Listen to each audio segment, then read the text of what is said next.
Students, good morning. In this video, we will discuss about class 9 science chapter 5 the fundamental unit of life. यानी कि हम chapter 5 read कर रहे थे, तो हमने उसमें लास्ट जो सेशन था हमारा उसमें हमने पैसिव ट्रांसपोर्ट रीड किया था और उसमें हमने ऑस्मोसिस और डिफ्यूज़न के बारे में रीड किया था। तो नेक्स्ट हम स्टार्ट करेंगे difference between diffusion and osmosis, यानी कि ऑस्मोसिस और डिफ्यूज़न में क्या डिफरेंस होता है, यहाँ से हम स्टार्ट करेंगे। तो देखो डेफिनेशन में क्या डिफरेंस होता है दोनों में। तो देखो diffusion is the movement of molecules of a substance from the region of their higher concentration to the region of their lower concentration. यानी डिफ्यूज़न एक ऐसा प्रोसेस है जिसमें जो मॉलिक्यूल्स होते हैं, किसी भी सब्सटेंस के जो मॉलिक्यूल्स होते हैं वो किधर से किधर की तरफ मूव करते हैं, हायर कंसंट्रेशन से लो कंसंट्रेशन रीजन पे क्या करते हैं, मूवमेंट करते हैं। तो इसको क्या बोला जाता है, डिफ्यूज़न बोला जाता है। ऑस्मोसिस की डेफिनेशन क्या होती है, it is the movement of water molecules from the region of their higher concentration to the region of their lower concentration through a semi permeable membrane.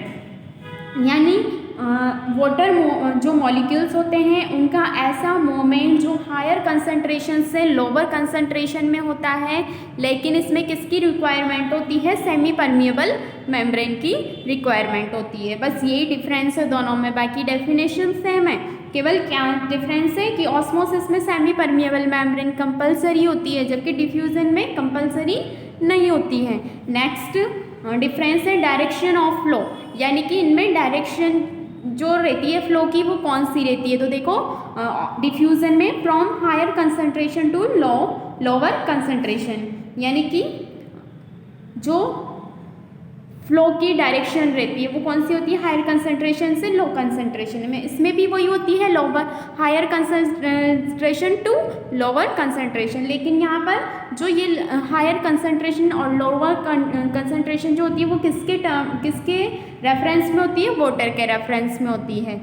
Next nature of molecules, यानी इनमें जो molecules की nature होती है, प्रकृति होती है, वो कैसी होती है। तो देखो डिफ्यूज़न में क्या होता है, मे बी सॉलिड और लिक्विड और गैस, यानी सॉलिड भी हो सकता है, लिक्विड भी हो सकते हैं और गैस भी हो सकते हैं मॉलिक्यूल्स।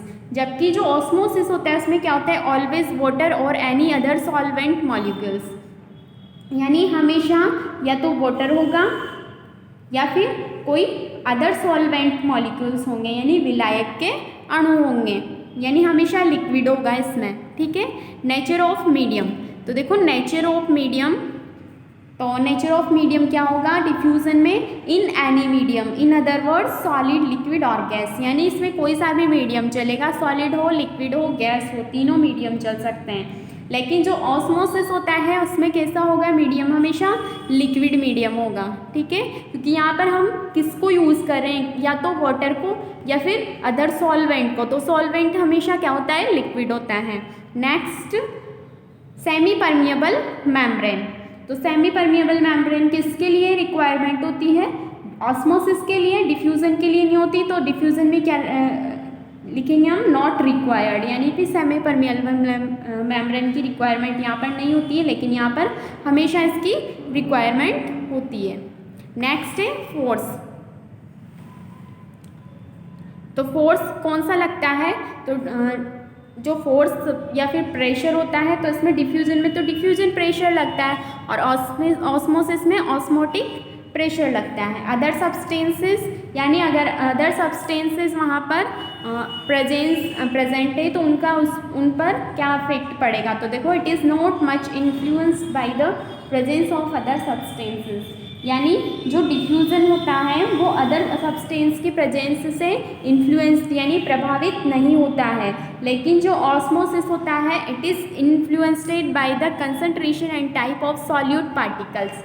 लेकिन जो ऑस्मोसिस होता है वो किससे इफेक्ट होता है, जो सॉल्यूट पार्टिकल्स यानी विलय के जो अणु होते हैं उनसे इफेक्टेड रहता है। Next osmotic environment of a cell, यानी जो किसी भी सेल का जो ऑस्मोटिक एनवायरनमेंट होता है वो परासरणीय वातावरण वो किस प्रकार का होता है। तो देखो, the external osmotic environment of a cell is described in terms of tonicity. यानी जो किसी भी सेल का जो एक्सटर्नल ऑस्मोटिक एनवायरनमेंट होता है तो उसको किसके रूप में डिस्क्राइब करते हैं, टोनिसिटी के रूप में। यानी इसके लिए टर्म कौन सी यूज़ की जाती है, tonicity. On this basis there may be following 3 types of solution. और इसके आधार पर, टॉनिसिटी के आधार पर जो सॉल्यूशंस होते हैं उनके कितने टाइप्स हो सकते हैं, 3 टाइप्स हो सकते हैं। तो देखो, हाइपोटोनिक सॉल्यूशन पहला कौन सा है, hypotonic solution. These are dilute solutions which have an osmotic concentration lower than that of intracellular fluid. यानी कि ये जो होते हैं दीज आर डाइल्यूट सॉल्यूशन। कैसे सॉल्यूशन होते हैं, डाइल्यूट सॉल्यूशन यानी तनु विलयन होते हैं, which have an osmotic concentration lower than that of intracellular fluid. यानी जो सेल के अंदर जो फ्लूइड होता है वो कौन सा होता है, या साइटोप्लाज्म होता है। तो साइटोप्लाज्म जो होता है उसका जो ऑस्मोटिक कंसंट्रेशन होता है उससे कम किसका होता है, जो डाइल्यूट सॉल्यूशन होता है। यानी कि जो सेल के बाहर का जो कंसंट्रेशन है वो क्या होती है, कम होती है, जबकि साइटोप्लाज्म की कंसंट्रेशन ज़्यादा होती है। तो उसको क्या बोलेंगे, hypotonic solution. Next, isotonic solution क्या होता है, these solution have an osmotic concentration similar to that of intracellular fluid. यानी ऐसा सॉल्यूशन जिसकी जो ऑस्मोटिक कंसंट्रेशन होती है वो किसकी सिमिलर होती है, इंट्रासेल्युलर फ्लूइड यानी कि साइटोप्लाज्म के सिमिलर होती है। यानी जो सॉल्यूशन होता है सेल के बाहर की तरफ और जो सेल के अंदर की तरफ साइटोप्लाज्म में, तो दोनों जो सॉल्यूशन है उसकी कंसंट्रेशन कैसी होती है, सिमिलर होती है। हाइपो में बाहर वाला जो है एक्सटर्नल जो फ्लूइड है उसकी क्या होती है, हाइपो मीन्स कम होती है, ठीक है। और आइसो मीन्स समान, तो दोनों की क्या होगी, समान। नेक्स्ट है थर्ड टाइप इसका, हाइपरटोनिक सॉल्यूशन। हाइपर मीन्स ज़्यादा, तो जो बाहर वाला जो फ्लूइड है, सेल के बाहर वाला जो एक्सटर्नल वाला जो फ्लूइड है उसकी क्या होगी, हाइपर होगी यहाँ पर, यानी ज़्यादा कंसंट्रेशन होगी। These are concentrated solution which have an osmotic concentration higher than that of the intracellular fluid. यानी इसमें क्या होगी, जो इंट्रासेल्युलर फ्लूइड यानी कि साइटोप्लाज्म है उससे जो एक्सटर्नल फ्लूइड है उसकी जो कंसंट्रेशन है वो क्या होगी, ज़्यादा होगी। ओके, तो सॉल्यूशंस होते हैं उनके कितने टाइप्स हो गए, हाइपोटोनिक सॉल्यूशन, इसमें जो एक्सटर्नल फ्लूइड है उसका क्या होगा, कंसंट्रेशन कम, हाइपो मीन्स कम। और आइसोटोनिक यानी दोनों का क्या होगा, सिमिलर होगा। हाइपरटोनिक, हाइपर मीन्स ज़्यादा, यानी जो एक्सटर्नल फ्लूइड है सेल के बाहर वाला जो फ्लूइड है उसकी जो कंसंट्रेशन होगी वो साइटोप्लाज्म की तुलना में क्या होगी, हाइपर यानी ज़्यादा होगी। Next, types of osmosis. अब देखेंगे हम ऑस्मोसिस के टाइप कौन कौन से होते हैं। On the basis of concentration of cell and its external solution, osmosis is of 2 types. यानी सेल की कंसंट्रेशन के आधार पर या इसका जो एक्सटर्नल सॉल्यूशन होता है उसके आधार पर ऑस्मोसिस कितने टाइप के होते हैं, 2 टाइप्स के होते हैं, एंडोऑस्मोसिस और एक्सोऑस्मोसिस। एंडोऑस्मोसिस क्या होता है, it is the osmotic entry of water into a cell. यानी अगर वाटर की एंट्री कहाँ पर होती है, सेल के अंदर होती है, तो उसको क्या बोला जाता है, एंडो मीन्स क्या होता है, अंदर, और एक्सो मीन्स क्या होता है, बाहर। तो एंडोऑस्मोसिस यानी कि वाटर की एंट्री कहाँ पर हो रही है, अंदर की तरफ, किसके अंदर, सेल के अंदर हो रही है, तो उसको क्या बोलेंगे, एंडोऑस्मोसिस बोलेंगे। और एक्सो मीन्स बाहर, यानी वाटर क्या हो रहा है, सेल से बाहर एग्जिट हो रहा है, तो इसको क्या बोलेंगे, exosmosis. Next, what happens when cell are placed in different types of solution। यानी कि जब हम सेल्स को डिफरेंट टाइप्स के सॉल्यूशन में रखते हैं तो क्या घटित होता है, यानी हम क्या देखते हैं। when plant or animal cells are placed in salt or sugar solution, they behave in one of the following ways depending upon the concentration of external solution। यानी जब हम किसी भी प्लांट सेल को या एनिमल सेल को किसी भी सॉल्ट सॉल्यूशन में या शुगर सॉल्यूशन में क्या करते हैं, रखते हैं, तो वो किस तरह से व्यवहार करती है। तो जो उसका व्यवहार होता है, उसका जो बिहेवियर होता है एनिमल या प्लांट सेल का, वो किस पर डिपेंड रहता है, उसकी जो कंसंट्रेशन है यानी उसके साइटोप्लाज्म की जो कंसंट्रेशन है या फिर जो उसकी एक्सटर्नल सॉल्यूशन की जो कंसंट्रेशन है उस पर डिपेंड रहता है क्या, उसका बिहेवियर। नेक्स्ट हाइपोटोनिक सॉल्यूशन, यानी जो हाइपो मीन्स कम, यानी जो एक्सटर्नल फ्लूइड है उसकी जो कंसंट्रेशन है वो क्या होगी, इसमें कम होगी।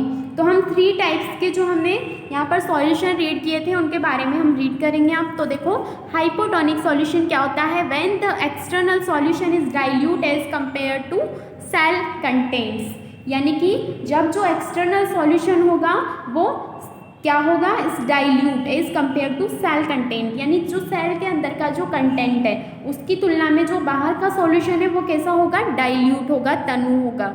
It is known as hypotonic solution, तो इसको क्या बोला जाएगा, हाइपोटोनिक सॉल्यूशन बोला जाएगा। It has more water contents than that of cell contents, यानी कि इसमें वाटर की मात्रा क्या होगी, ज़्यादा होगी। डाइल्यूट किसको बोलते हैं, जिसमें वाटर की क्वांटिटी क्या होती है, ज़्यादा होती है, तो उसको डाइल्यूट बोला जाता है। और जिसमें वाटर की क्वांटिटी कम होती है उसको कंसंट्रेट बोला जाता है, सांद्र बोला जाता है।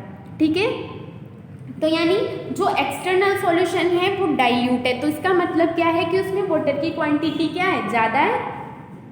व्हेन अ सेल और cells are placed in such a solution the water enters inside the cell through its semi permeable membrane.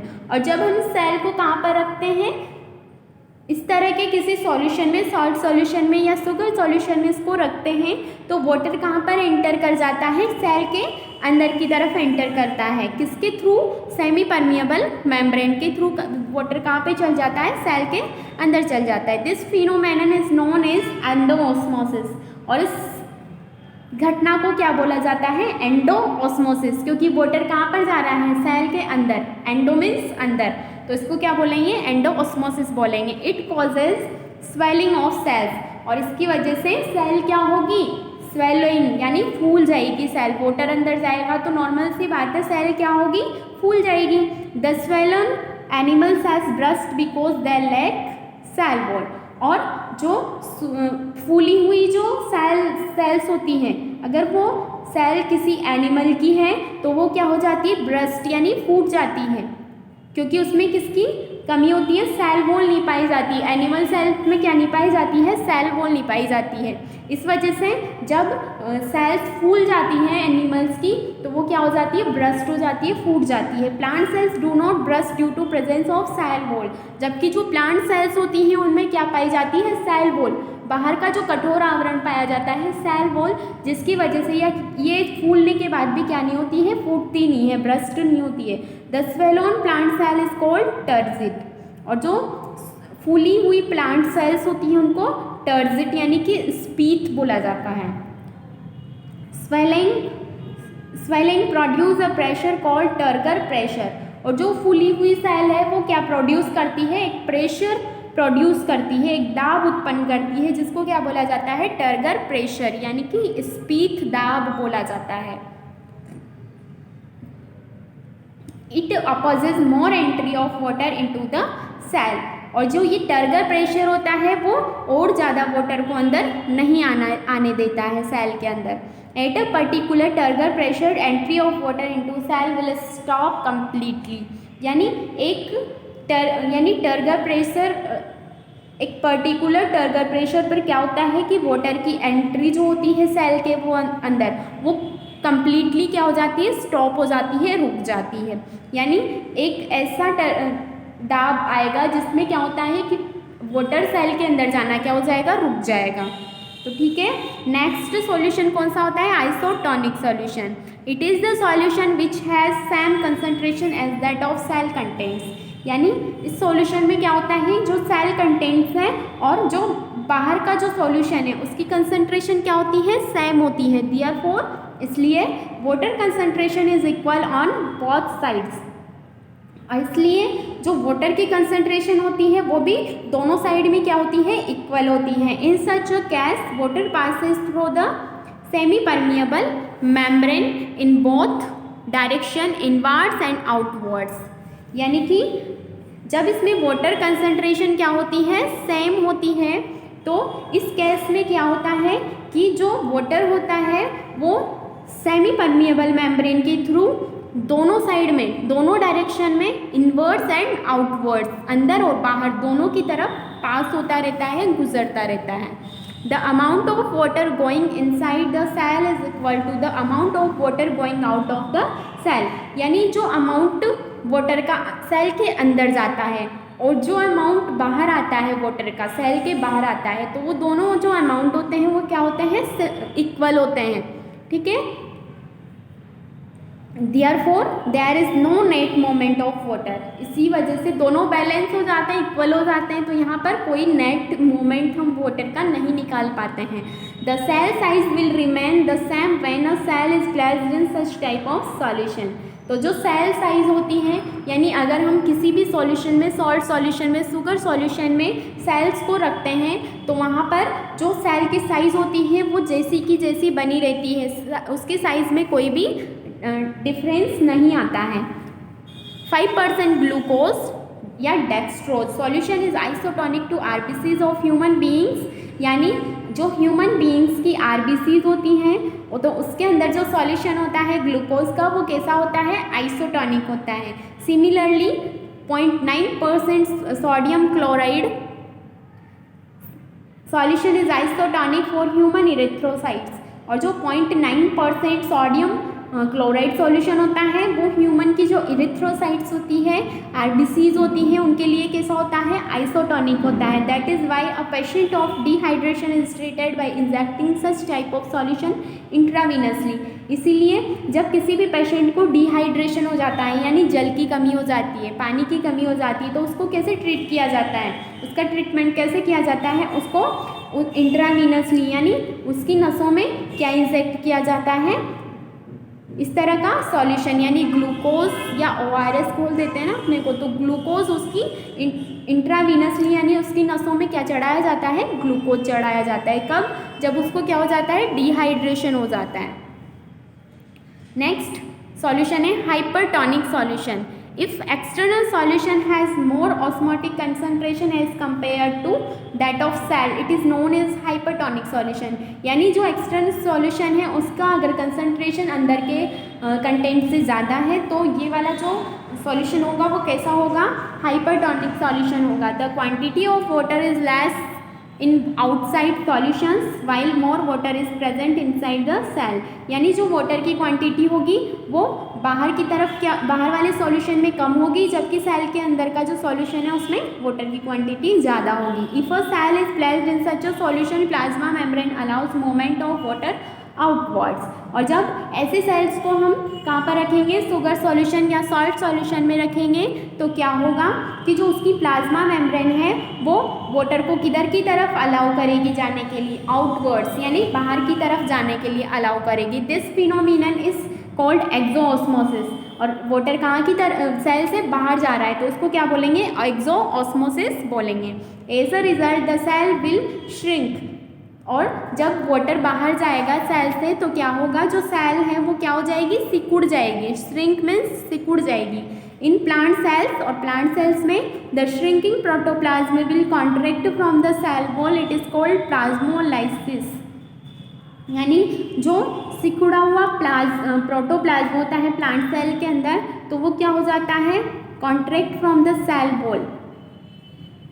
यानी सेल वॉल क्या होगी, इसकी कॉन्ट्रैक्ट हो जाएगी, जिसको क्या बोला जाएगा, प्लाज्मोलाइसिस बोला जाएगा. In animals the wall cell shrinks on all sides to give a wrinkled appearance. The phenomenon is called crenation. यानी एनिमल सेल्स में क्या होता है, एनिमल सेल्स में सेल वॉल नहीं पाई जाती, इस तरह इसकी वजह से जो पूरी सेल होती है वो क्या हो जाती है, सिकुड़ जाती है और रिंकल्ड हो जाती है, यानी झुर्रियाँ पड़ जाती हैं. उसमें सिकुड़ेगी तो झुर्रियाँ पड़ेगी. और इस फिनोमेनन को क्या बोला जाता है, इस घटना को क्या बोला जाता है, क्रीनेशन बोला जाता है. नेक्स्ट, तो देखो यहाँ पर ये पिक्चर्स दी हुई है हमें, effect of different types of environment on plant cell. यानी अगर हम जैसे आइसोटोनिक, हाइपरटोनिक और हाइपोटोनिक सॉल्यूशन के अकॉर्डिंग हम अगर प्लांट सेल को देखते हैं, तो देखो क्या होता है कि अगर हम किसी भी सेल को कहाँ पर रखते हैं, हाइपोटोनिक सॉल्यूशन में. नॉर्मल सेल इस तरह की होती है, नॉर्मल सेल प्लांट सेल इस तरह की होती है, वैक्यूल होती है, रिक्तिका पाई जाती है इसके अंदर, और यहाँ पर न्यूक्लियस होता है। तो जो प्लांट सेल होती है वो इस तरह की होती है नॉर्मली। जब इसको किस में रखेंगे, हाइपोटोनिक सॉल्यूशन में रखेंगे। तो हाइपोटोनिक सॉल्यूशन में क्या होता है कि जो वाटर जो होगा वो कहाँ से, वाटर की मात्रा कहाँ पर होगी, बाहर ज़्यादा होगी एक्सटर्नल सॉल्यूशन में। तो वाटर कहाँ हायर कंसंट्रेशन से किधर की तरफ जाएगा, लोअर कंसंट्रेशन यानी सेल के अंदर जाएगा। तो H2O यानी वाटर किधर आएगा, अंदर आएगा। यहाँ पर वाटर अंदर आएगा क्योंकि किसकी वजह से, क्योंकि यहाँ पर वॉल का प्रेशर लगेगा। ये भित्ति जो है इसकी सेल वॉल जो है वो इस पर क्या लगाएगी, प्रेशर लगाएगी, और अंदर से जो कौन सा प्रेशर लगेगा, टर्गर प्रेशर लगेगा यानी स्पीड दाब लगेगा। ठीक है, तो क्या होगा इसमें, H2O अंदर आएगा और सेल्स कैसी हो जाएगी, टर्जिट यानी फूल जाएगी सेल। और अगर हम इस सेल को किस में रखें, हाइपरटोनिक सॉल्यूशन में रखेंगे, तो जो बाहर जो है वाटर की क्वांटिटी क्या होती है, कम होती है एक्सटर्नल सॉल्यूशन में, और सेल के अंदर ज़्यादा होगी। तो क्या होगा, अंदर का जो वाटर है वो बाहर एग्जिट हो जाएगा, जिसकी वजह से सेल क्या होगी, सिकुड़ जाएगी इस तरह से। ठीक है, यहाँ पर फूलती है और यहाँ पर सिकुड़ जाएगी। हाइपोटोनिक सॉल्यूशन में रखेंगे तो सेल क्या होगी, फूलेगी, और अगर हाइपरटोनिक सॉल्यूशन में रखते हैं तो सेल क्या होगी, सिकुड़ जाएगी। नेक्स्ट एक्टिविटी दी हुई है हमें 5.3 एक्टिविटी हम यहाँ पर परफॉर्म करेंगे। Object to demonstrate endosmosis and exosmosis, यानी हमें किसका प्रदर्शन करना है इस एक्टिविटी में, एंडोऑस्मोसिस और एक्सोऑस्मोसिस का। रिक्वायरमेंट्स किस किस की, हमें 2 इक्वल साइज्ड रो एग्स, यानी हमें 2 इक्वल साइज के एग्स लेने हैं, डाइल्यूट हाइड्रोक्लोरिक एसिड यानी HCl लेना है, डाइल्यूट HCl हमें लेना है, वाटर लेना है, बीकर लेना है, कंसनट्रेट सॉल्ट सॉल्यूशन लेना है, और पेट्री डिश लेनी है। Okay, turn the page.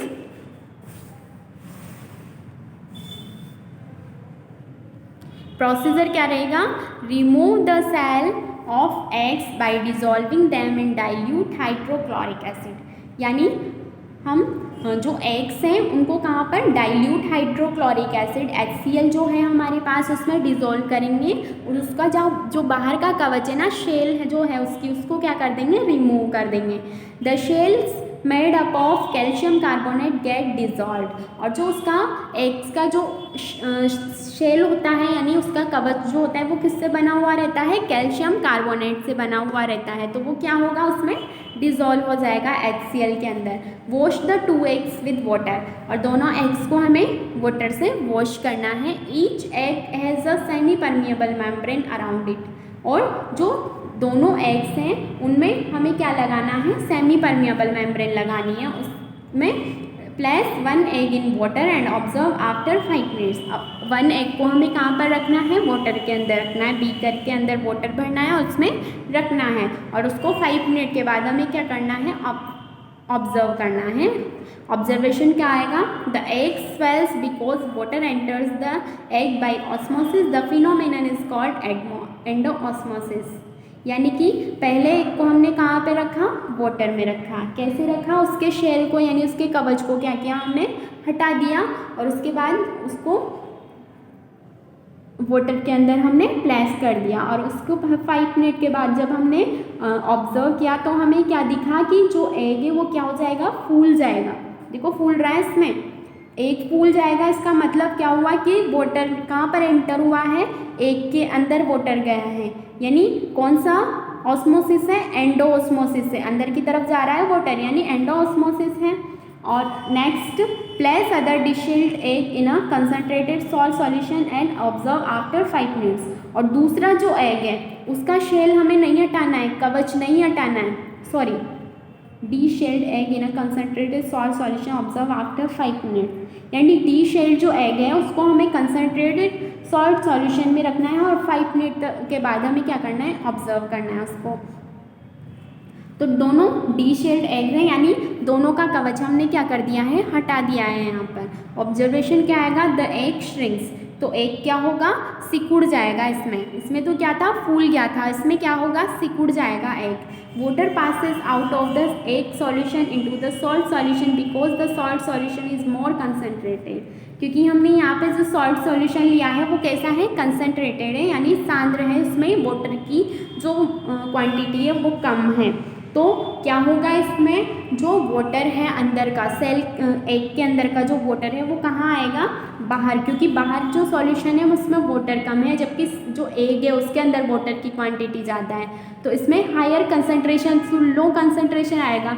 तो हायर कंसनट्रेशन किधर है वाटर की, किधर है, अंदर की तरफ है ना, एग के अंदर। तो एग के अंदर से वाटर कहाँ पर आएगा, बाहर आएगा। तो जो ये एग होगा वो क्या हो जाएगा, सिकुड़ जाएगा।